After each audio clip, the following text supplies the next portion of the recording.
इस वीडियो में हम न्यूट्रॉन, उसके आविष्कारक और उससे संबंधित कुछ तथ्यों के बारे में जानकारी एकत्र करेंगे। तो चलिए आइए शुरू करते हैं न्यूट्रॉन के बारे में।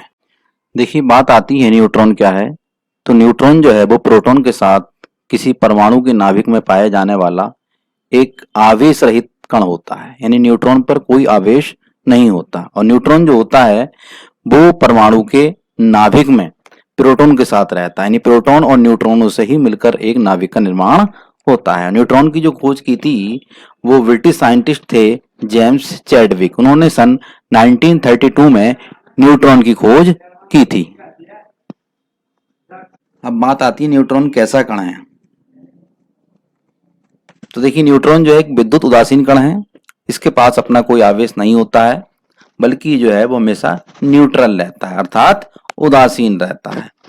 और अकेले न्यूट्रॉन से कोई नाभिक नहीं बनता, और इसे नाभिक को बनाने के लिए इसको न्यूट्रॉन को प्रोटॉन की आवश्यकता होती है, यानी एक कम से कम एक प्रोटॉन आवश्यक है नाभिक का निर्माण करने के लिए।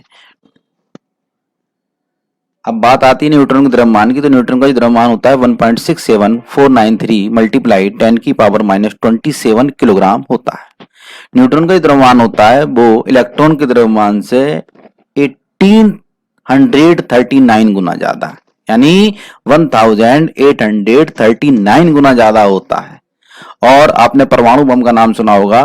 परमाणु बम में जो है वो न्यूट्रॉन का ही प्रयोग होता है। और एक क्रिया और सुनी होगी साइंस में, नाभिकीय विखंडन। तो नाभिकीय विखंडन की क्रिया भी न्यूट्रॉन के द्वारा ही संपादित होती है।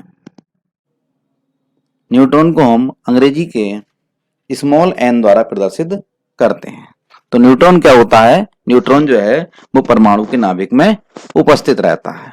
ठीक है, जहां तक समझ सकता हूं आप लोग न्यूट्रॉन के बारे में समझ गए होंगे, और ये मेन पॉइंट है न्यूट्रॉन के जो मैंने आप लोगों को बताए हैं।